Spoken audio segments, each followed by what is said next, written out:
Jon Snow has been dead for almost 14 years at this point, and we all know that he is going to come back to life in some way or another. There's been a billion different theories to that effect. I've contributed to that speculation station myself, and I'm now going to say something you'll never hear any other Song of Ice and Fire YouTuber say.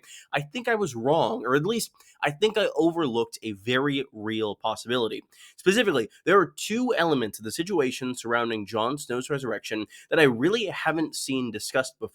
Those being one potential source of king's blood that no one has accounted for, and the actual method of resurrection being different than what anyone else is speculating.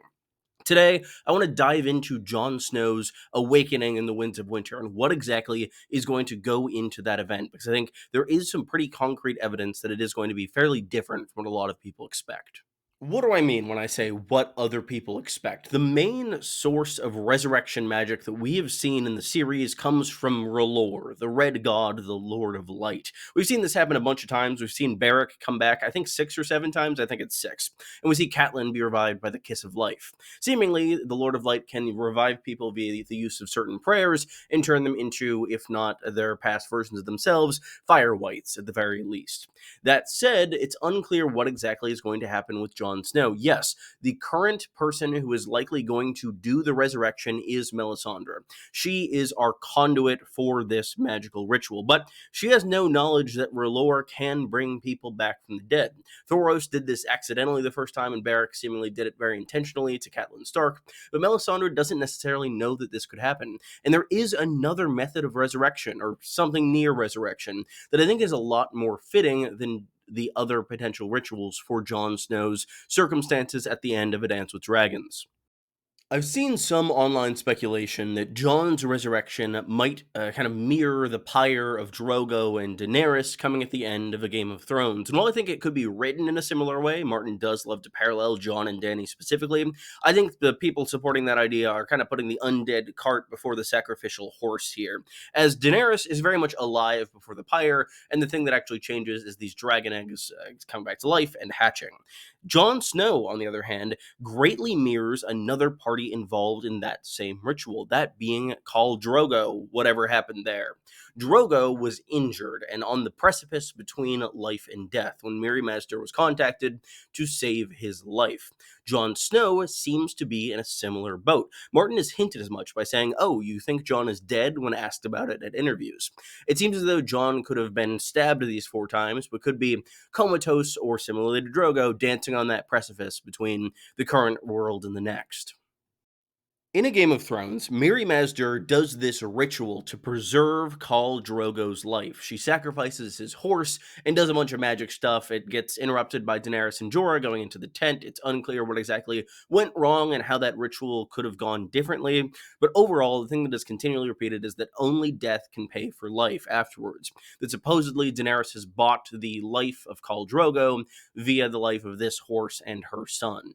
That said, Drogo is comatose and not really able to speak or do anything after he is quote unquote resurrected, that being the kind of repair of his body rather than actually bringing him back to life, as was the case with the R'hllor resurrections.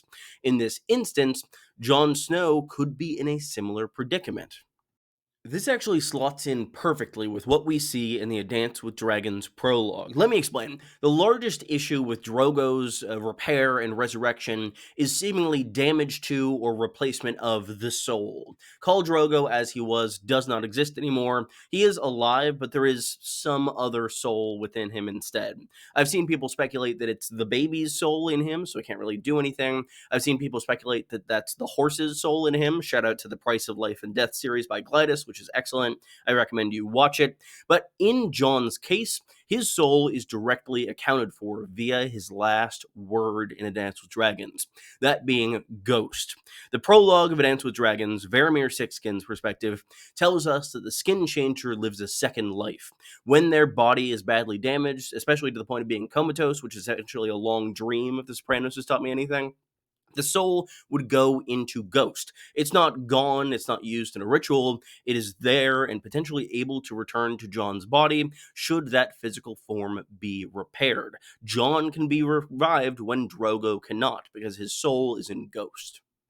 With that said, only death can pay for life. This is a phrase repeated continually throughout the series, and I think the same is likely going to be the case in this resurrection instance with Jon Snow at the beginning slash early middle of the Winds of Winter. Let's look at Drogo. What exactly is lost to pay for his repair in that scene? As mentioned before, the horse is sacrificed, and Daenerys' unborn child is supposedly sacrificed. In the case of Jon Snow, it's unclear what exactly those sacrificial pieces are going to be. The horse's role might be entirely unnecessary. Melisandre might be able to start the ritual in other ways. The baby, however, there is a baby at the wall that does have a pretty direct connection to Jon Snow and a pretty good reason for Melisandre to want to sacrifice. That being Mance Rayder's baby, which is left at the wall when he is sent to Winterfell, but actually Mance Rayder's baby is actually Gilly's baby because Jon swapped them in order to prevent the use of king's blood in a sacrifice. Before addressing the baby, I want to turn back briefly to Drogo's horse. The bond between the Dothraki and their horses runs incredibly deep, and the sacrifice of this animal being the method to kick off Mary Masder's ritual does seem to have significance. Jon Snow's connection with Ghost goes even deeper, given their psychic, skin changing link. There's no evidence as to whether or not the Dothraki could be skin changers, but we know that is the case with Jon Snow and the Stark kids and their direwolves generally. Sacrificing Ghost to begin this ritual in the instance of Jon's resurrection would not only allow for this magic to commence, but it would also free Jon's soul to return to his body at exactly the right moment, something that wasn't possible for Drogo and may have caused its undesired result had the horse's soul gone in place of Drogo's. John's baby swap is a really pragmatic move to keep both of these kids safe. Or rather, it would be if the only person who knew about it who wasn't in Old Town wasn't currently bleeding out in the snow. Keeping in line with his main flaw in A Dance with Dragons, Jon Snow does not communicate the baby swap to anyone who isn't named Gilly, which is really a bad move because now he's dead and Melisandre thinks this baby is still Manta's. Based on her chapter, at least, that's what it seems like. It seems to indicate that she thinks that we have Mance's baby, and that is why Mance is doing our bidding. So overall, Melisandre still thinks this kid is going to be sacrificed to bring something back, or wake dragons from stone, or what have you. So Jon Snow is probably going to be fueled by a baby, but the main source of Melisandre's magic, at least in her mind, is king's blood. Which begs the question, what is going to happen when this baby, who supposedly does not have king's blood, is going to be sacrificed? Well, we've seen that that can have at least some magical effect.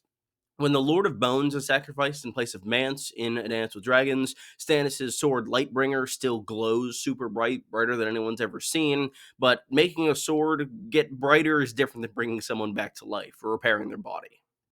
I should also say, I think the baby is a much more likely case of being sacrificed to bring Jon Snow back than Shireen herself.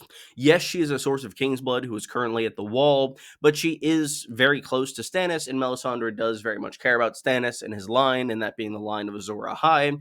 And what's more, if we're getting more metatextual with it, Martin has said that Stannis will sacrifice Shireen in the Winds of Winter or Dream of Spring, and Stannis is currently way too far from the wall to be involved in Jon Snow's resurrection unless that resurrection happens at like the very end of the Winds of Winter.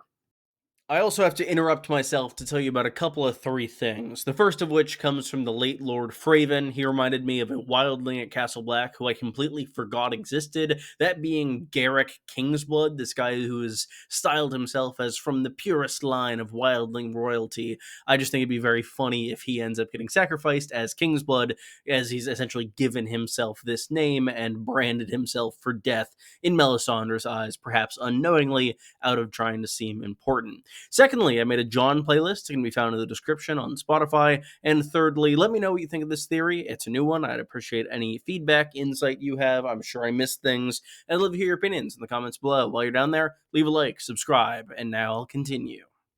Who is this baby, though, who has been swapped with Mance Rayder's baby? It's Gilly's son. He doesn't have a name. He's called Monster by Val, but this is also Craster's last son. While we don't directly see what happens to Craster's sons in the text, it is pretty clearly implied. In Clash of Kings, it said that he gives his sons to the woods and that he sacrifices them to the cold gods. Craster gives his sons to the others. In the show, we see them become the others.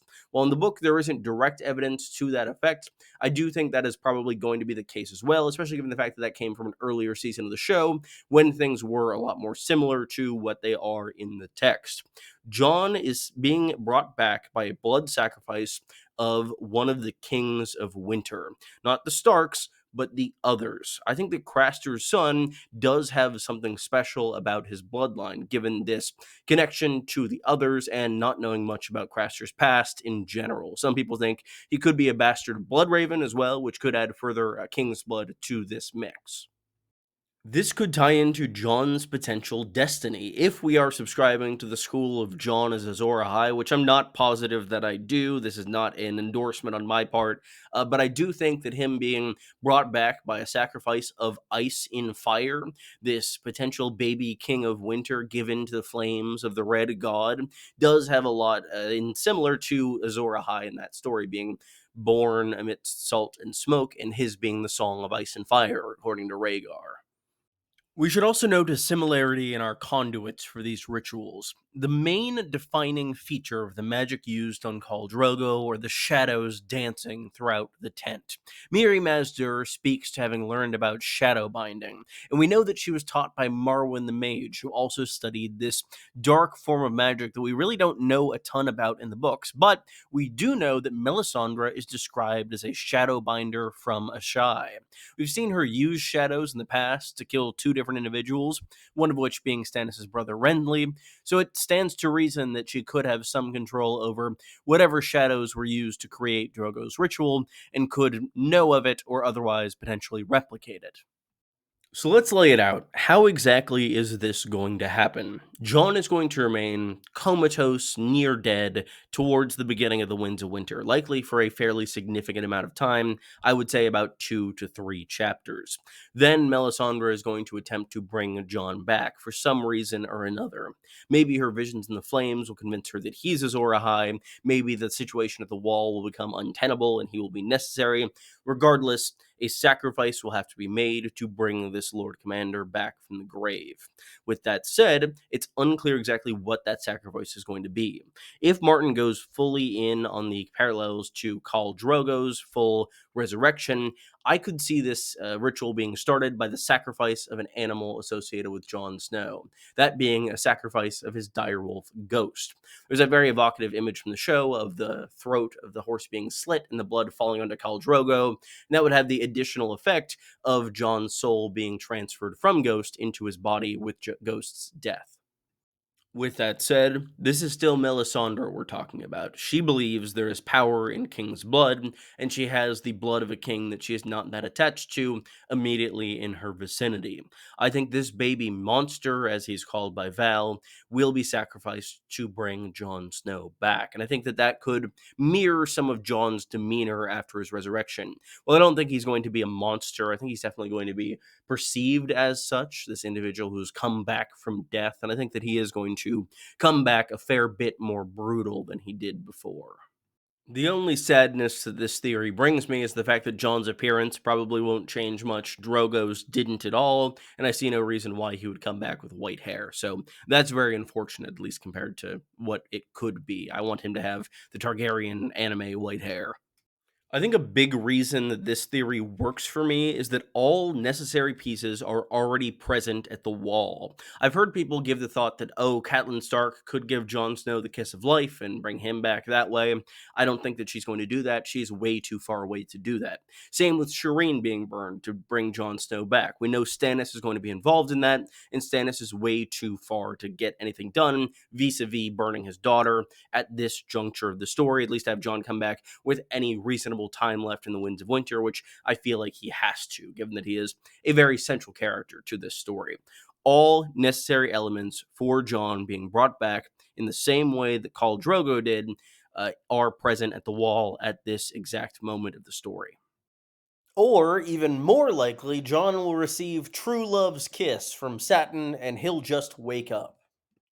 What do you think? Let me know in the comments down below. I was really proud of this. I am excited to hear people's opinions. If you do enjoy this video, be sure to leave a like and subscribe. I really appreciate it, and it does really help grow the channel. I have a Patreon in the description, which also just helps me out because it supports a starving law student. But yeah, thank you very much for watching. I'll have many more videos on Song of Ice and Fire in the near future, and I hope you will join me for all of those because they'll all be excellent. I guarantee that.